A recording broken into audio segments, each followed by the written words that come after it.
कुछ भी नहीं होगा, चाहे जान चली जाए, अब रोडों में संघर्ष होगा, कुछ भी हो जाए। क्या शादी तैयार हो? दलित हूँ, कराओ ब्राह्मण अपनी बेटियों से शादी। जब हम कहते हैं आरक्षण तुम्हारे मुंह पे फेंक के मारेंगे। हम गुस्से में इसलिए हमारे संविधान में कोई छेड़छाड़ नहीं होगी, बर्दाश्त नहीं करेंगे, कोई छेड़छाड़ नहीं करेगा। अगर छेड़छाड़ करेगा तो यहाँ पढ़ने आ जाएगी बैंक चौथ की। हम लोग पूरा दिल्ली लीला कर देंगे। को बदलने वाला आज तक कोई माइकल लाल पैदा न हुआ है। वो क्या चीजें बीजेपी के नेता बोल रहे हैं, इनकी क्या औकात है? अंबेडकर का औलाद है, हम लोग सड़क पे जानते हैं लड़ने के लिए कैसे लड़ना है। हम लोग को अगर सड़क पे भी आंदोलन करना पड़ जाता है अपने संविधान के बचाने के लिए, अपना हक और अधिकार को लड़ाई लड़ने के लिए, तो हम लोग लड़ेंगे। हम लोग के लिए ना तो रामलीला मैदान चाहिए, तुम कितने रद्द करवाओगे, करवाते रहो। हम लोग पूरा दिल्ली लीला कर देंगे, पूरा दिल्ली आप देख लो लीला हो चुके हैं। और ये लड़ाई कुछ चाटुकार भाजपा के नेता जैसे हमारे बहन कुमारी मायावती को और शब्द भाषा से प्रयोग किया, और बड़े भाई चंद्रशेखर आजाद जी ने मुंह तोड़ जवाब दिया, क्योंकि हमारे महापुरुष थे।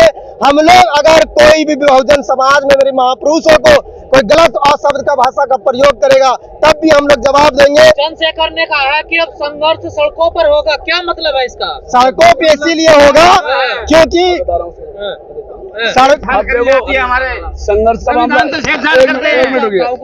देखो संघर्ष वाली बात आई भाई चंद्रशेखर, क्योंकि हमारी आवाज को उठाया नहीं जा रहा है। माननीय काशीराम साहब कहते हैं कि हक, और भाई चंद्रशेखर आजाद कहते हैं हक मानने से नहीं मिलेगा, छीनने से मिलेगा। इसलिए कुछ भी नहीं होगा, चाहे जान चली जाए, अब रोडों में संघर्ष होगा, कुछ भी हो जाए। क्या शादी तैयार हो?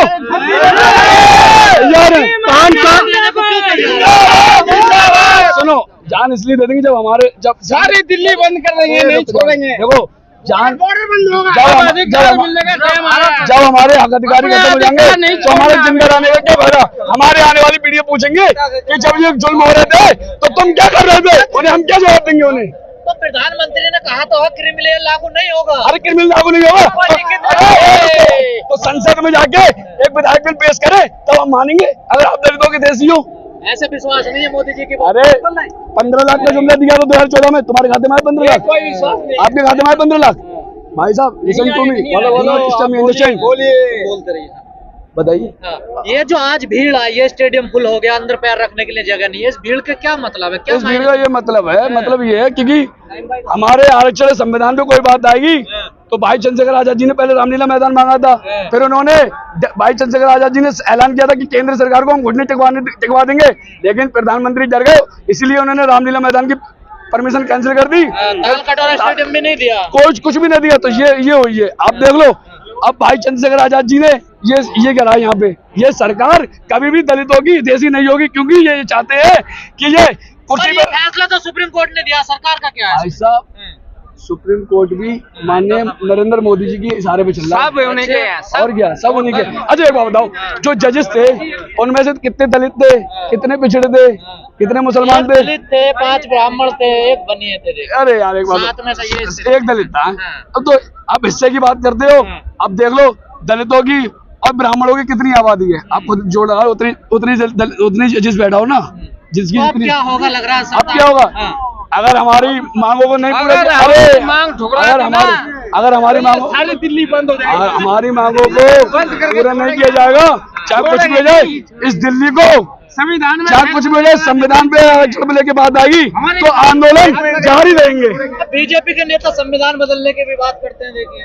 मैं उनसे कहना चाहूंगा संविधान को बदलने, संविधान को बदलने की बात मैं आपको बताऊं, संविधान को बदलने वाला आज तक कोई माइकल लाल पैदा न हुआ है। वो क्या चीजें बीजेपी के नेता बोल रहे हैं, इनकी क्या औकात है, क्या हैसियत, ये अपने नेताओं को खुश करने के लिए कुछ भी कर सकते हैं। फैसले पर राहुल गांधी भी तो कुछ नहीं बोल रहे थे। राहुल गांधी तो इतने बड़े दलित, राहुल गांधी उनसे कोई मतलब नहीं है। राहुल गांधी इतने बड़े दलित विरोधी हैं, आपको पता होगा उन्होंने कहा कि भाई अभी चुनाव हुआ था लोकसभा का, तो बाबा साहब की वोट वो संविधान को लेकर घूम रहे थे कि आरक्षण और संविधान खत्म हो जाएगा, लेकिन आज आरक्षण में बात आ रही है। तो राहुल गांधी दलित देशी होते तो वो ये बोलते कि चंद्रशेखर भाई तू मेरा भाई है, मैं तेरे साथ आरक्षण की लड़ाई लड़ूंगा और तेरे साथ मंच साझा इस करूंगा। फैसले पे चंद्रशेखर और मायावती के अलावा कोई नहीं बोला, कोई नेता नहीं बोला। जो हमारे बाबा साहब का चिराग पासवान बोले, कोई फोटो नहीं चिराग पासवान जी बोले, वो भी भाजपा के लोग, क्योंकि उन्हें मालूम है आज भी हमारे गांव के लोग, आज भी दलितों को घोड़ियों से कैसे उतारा जाता है, दलित महिलाओं के ऊपर कितने बलात्कार होते हैं, कितने अत्याचार होते हैं, वो दलितों पे होते हैं। आज भी ये समाज पूरी तरीके से संपन्न नहीं है हर तरीके से। क्या लग रहा है इस फैसले से क्या दिक्कत होगी खासकर दलितों को? देखो सर, इस फैसले से हमारा समाज, बहुजन समाज, खास करके दलित और आदिवासी कहीं न कहीं बहुत नाराज है कि हम लोग को जो भाई को लड़ाने का प्रयास किया गया सुप्रीम कोर्ट के द्वारा, एक कहावत है ना, फूट डालो राज करो, तो ये लोग दलित समाज को, आदिवासी समाज को लड़ाने का प्रयास किया जा रहा है। लेकिन दलित समाज अब समझ चुके हैं कि जब हमारे एकता और ताकत को देख रहे हैं, ये भाजपा सरकार निकम्मी जो बैठे हुए हैं यहाँ पे, ये सोच रहे इसको अगर लड़ाएंगे तो कहीं न कहीं दोनों आपसी में भाईचारा में लड़ेंगे और हम लोग यहाँ पे राज करेंगे। लेकिन तो लड़ाने की कोशिश है ये, लड़ाने की बिल्कुल आपको हम बता देते हैं, जो काम पार्लियामेंट के अंदर से माननीय प्रधानमंत्री जी नरेंद्र मोदी नहीं कर पाए, वो काम कहीं न कहीं सुप्रीम कोर्ट से कराने का काम किया जा रहा है। वो समझ रहे थे अगर हम करते हैं तो इस देश में दलित समाज एक आक्रोश भरी आंदोलन खड़ा करेंगे और सुप्रीम कोर्ट से कराते हैं तो कुछ नहीं कर पाएंगे। लेकिन दलित समाज बुड़बक नहीं है, दलित समाज आज के डेट में बुड़बक नहीं है, वो समझते हैं कि इसके इशारों पे सुप्रीम कोर्ट चलते हैं। लेकिन कुछ भीम आर्मी के जो नेता हैं इस फैसले को लेकर वो खुश हैं और जो चंद्रशेखर ने कदम उठाया उसको लेकर जो भी भीम आर्मी और आजाद समाज पार्टी, ये तमाम जैसे हमारे भाजपा में रह करके आ रहे भाजपा रामविलास पासवान के बेटे चिराग पासवान हम लोग के समर्थन में आए, उसको भी लगा नहीं हमारा घर ही अपना घर होते हैं, क्योंकि अभी बिहार के अंदर में जैसे उसको फटकार लगा है तो वो समझ रहे हैं दलित की बात करना है। लेकिन जैसे कि वाल्मीकि के साथ, चमारों के साथ लड़ाने का वाल्मीकि समाज को भी समझ में आ चुका है कि नहीं, ये हमारे लोग को एकता को तोड़ने का प्रयास किया जा रहा है भाजपा के द्वारा, आरएसएस के द्वारा। हम लोग नहीं लड़ेंगे और हम लोग लड़ाई को तेज से लड़ेंगे और कोलिजियम सिस्टम को हम लोग खत्म करने का काम करेंगे। लड़ाने की बात आती है तो भाजपा सरकार ने हमेशा लड़ाने का काम किया है। पहले हिंदू मुसलमान में लड़ाया, 2014 में सरकार बना ली, अंग्रेजों को फिर आज दलितों को आपस में लड़ाने का काम करिए। शुरू से ही इनका काम है कि फूट डालो और राज करो, शुरू से ही इनका काम है। ये कभी भी आरक्षण की बात, आरक्षण को खत्म करने की बात करते हैं। अगर इस देश से अगर जातिवाद खत्म हो जाए तो आरक्षण को अपने आप खत्म हो जाए। अगर दलित देशी है तो रोटी बेटी एक करें। अरे अगर दलित देशी है तो रोटी बेटी एक करे ना, रोटी बेटी एक क्यों कर रहा है ये? चलिए ठीक है भाई। सबसे पहले आपके चैनल के माध्यम से बहुजन समाज में जन्मे सभी महागुरु, सभी संतों को खैरत अकीदत पेश करते हुए मैं समाज सेवक परवेज खान, जिला संगठन मंत्री, आजाद समाज पार्टी बरेली। साथियों, जिस तरीके से भीम आर्मी के चीफ, आजाद समाज पार्टी के राष्ट्रीय अध्यक्ष नगीना लोकसभा से चुनाव जीत करके निर्दलीय और पार्लियामेंट में पहुंचने का काम किया है, तो साथियों ये मनवादी सरकारों को मुंह तोड़ जवाब देने का काम किया है। जिस तरीके से गठबंधन में लिया था, मैं धन्यवाद देना चाहता हूं पूर्व सीएम अखिलेश यादव जी को। उन्होंने गठबंधन में लिया है, उन्होंने सहारा दिया था, उन्होंने तो निकाल लिया, एक सीट भी नहीं दी। ठीक है, आपकी बात को मैं ध्यान में रखते हुए बताना चाहता हूं, उन्होंने ये सोचा कि दलित, पिछड़े, आदिवासी, मुसलमान को एक नेता मिल जाएगा, अगर इनको हमने गठबंधन में ले लिया तो लिहाजा इनको गठबंधन में नहीं लिया जाए और इनको अकेले चुनाव के लिए छोड़ दिया जाए, ताकि ये इनकी बहुत बुरी हार हो। पर ये सबसे बुरी उनकी बदकिस्मती थी अखिलेश यादव जी की कि उन्होंने गठबंधन में ना लेकर के भाई ने जो जीत दी है ये अपनी मेहनत और लोगों के सहयोग और प्यार से जीत ली है।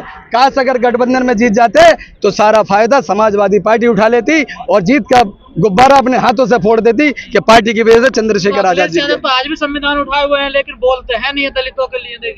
देखो, जमीर बेच के नफरत जगाते हैं और लहू से वो हमारी प्यास बुझाते हैं। ज़मीर बेच के नफरत जगाते हैं, लहू से वो हमारी प्यास बुझाते हैं।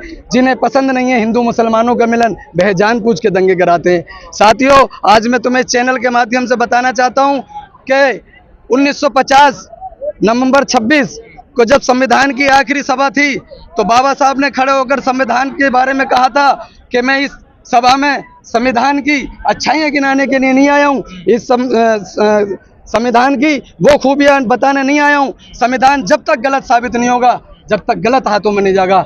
आज संविधान का वक्त आ गया है आवाज़ उठाने का, क्योंकि कुछ मनवादी सरकार हैं जिसके अंदर IPS धारा वगैरह और संविधान को अपने हिसाब से चलाना चाहती है। साथियों, मैं आपको इस चैनल के माध्यम से बताना चाहता हूं कि ये लोकतंत्र है, राजतंत्र नहीं है। हम होश में आ जाएं, ये मनवादी सरकारें नहीं तो। पर फैसला सुप्रीम कोर्ट का है ना, सरकार का क्या है इसमें बताइए। अरे सर, सुप्रीम कोर्ट का फैसला है। सुप्रीम कोर्ट भी तो सुप्रीम कोर्ट इन्हीं का है है। किसका? आज की ही मांग है, देखिए इसमें भी। सर, सुप्रीम कोर्ट है किसका? सब इन्हीं का किसका? आपके चैनल के माध्यम से बताना चाहता हूँ, इन्होंने सुप्रीम कोर्ट सारे अधिकारी अपने बिठा रखे हैं, सारे मनवादी बैठ रखे हैं। ठीक है, ये तो जनता की है। और जो इतनी आज भीड़ देख रहे हैं आप, ये तो मौसम का शुक्रिया अदा करें। ये मनवादी सरकार है, नहीं तो रामलीला ग्राउंड भी खम पड़ जाता। जी, अब आप बताइए, गुस्से में हम देखिए, हम गुस्से में इसलिए हमारे संविधान में कोई छेड़छाड़ नहीं होगी, बर्दाश्त नहीं करेंगे। कोई छेड़छाड़ नहीं करेगा। अगर छेड़छाड़ करेगा तो यहाँ पढ़ने आ जाएगी बहन चौथ की। कौन कर रहा है? जय कौन कर रहा है? छेड़छाड़ कर रहा है बताइए। जो अंदर बैठे हुए हैं, जो घुसे हुए हैं, हमारे वोट डाल रहे हैं, हमारे बहने अपने बहने पर हमारे फोटो छपवाते हैं हमारे बाबा साहब के, उन पर राजनीति करी जाती है। क्यों करी जाती है? वोट तो आप ही देते हैं ना। हम उनको वोट नहीं देते साहब, हम लोग कुछ नहीं करते उनका। तो मोदी जी तो मना कर रहे हैं। बेईमानी की मशीन देखो, है, हमारे लीडर भी ये सिखाते हैं। मशीन बेईमानी की लगा रखी है। हमारे लीडर भी आदरणीय माननीय सब बेईमान है साले। चंद्रशेखर भाई भी ये सिखाते हैं कि वोट एक मतदान है, आदमी का अपना अधिकार है। यहाँ ये लोकतंत्र है, राजतंत्र नहीं है। रानी का बेटा राजा नहीं बनेगा, राजा वही बनेगा जिसको जनता मत देगी। वोट से जिसको इस्तेमाल करा जा रहा है, आज ये इस्तेमाल नहीं होंगे। आज ये जनता ने बता दिया इस्तेमाल नहीं है, होंगे। आज ये जनता ने बता दिया है चुके हैं। कि एक दलित समाज और गरीब व्यक्ति, जो कि एक मास्टर का बेटा और जो घास का सर पे गठरी लाने वाली माँ, और न जाने हमारी सैकड़ों माँओं की दुआओं से जिस तरीके से बाबा साहब को हिंदू मुस्लिम सब ने मिल करके पार्लियामेंट पहुंचाने का काम किया था। आप चाहते हैं आरक्षण के समर्थन में है? समर्थन में आरक्षण के हैं, और ये भीड़ का एक मैसेज है। 2017 में मनवादी सरकारें अपना 2027 में मनवादी सरकार अपना ठिकाना ढूंढने, क्योंकि सीएम बनाने का सोच लिया है। चलिए ठीक है जी। आपका क्या नाम, कहाँ से आए? दिल्ली से, ये जाटव नाम है, मंगोलपुरी, दिल्ली से आया हूँ मैं। क्या कहना है बताओ। जो कि राज डालो फूट डालो, राज की वो बात कर रही है सरकार, उसको हमें उखाड़ फेंकना है। मैं तो अपने समाज से 85% से बस एक ही बात रखना चाहूंगा कि आप 85% है। काशीराम जी ने एक हमें महत्वपूर्ण बात बताई थी कि पेन है, ये जो पेन का ढक्कन है वो 15% है। अगर ये खो भी जाता ना, फिर भी पेन हमारा चलेगा। तो हमारा क्या करना क्या है, इस पेन को निकाल के फेंक देना चाहिए। जो 15% हमारे पे राज कर रहे हैं, हमारे पे शोषण कर रहे हैं, हमारे लोगों को अत्याचार कर रहे हैं, रेप जो हो रहे हैं। देखो, बहन बेटी की कोई जाति नहीं होती। पर कह रहे हैं तो ठीक है, बदलाव आ रहा है, वैसा बदलाव- नहीं है, ना भेदभाव है ना जातिवाद है, तो सब कुछ खत्म हो आप रहा है। एक बार बताओ ना, जातिवाद कैसे खत्म होएगा? जातिवाद कैसे खत्म हो सकता है? आप मेरे को बताइए ना, क्या एक ब्राह्मण का बेटी दलित से शादी कर सकती है? कर सकती है तो मैं बताऊं, मैं कह रहा हूं, मैं दलित हूं, कराओ ब्राह्मण अपनी बेटियों से शादी। जब हम कहते हैं आरक्षण तुम्हारे मुंह पे फेंक के मारेंगे, हर चीज में 85% हम, ठीक है ना, 85% हमें हक दो। जज का है हमारे 85%, वकील का है 85%, बस तुमने ये दे रखा कि आरक्षण खा रहे हैं। अबे आरक्षण के चोर तो तुम हो, हमारा हक तो तुम ही खा रहे हो, फिर हमको कैसे कहते हो हम आरक्षण लेके ऊपर चल रहे हैं? अबे हम भी तो आरक्षण, आपका क्या है, कैसे हल निकलेगा इस चीजों का? मैं अपने लोगों से कहना चाहूंगा, आप वोट देने से पहले 100 बार सोचे, ठीक है ना। अपना वही कहते हैं ना, वही बात है, अपना मार के फेंकेगा छाए में फेंकेगा, और दूसरा मार के फेंकेगा धूप में, आपको फेंक दे जाएगा। तो अपने लोगों पे, चाहे आपके पास कितना भी शोषण हो रहा हो, अपना आपको फिर भी छाया देगा।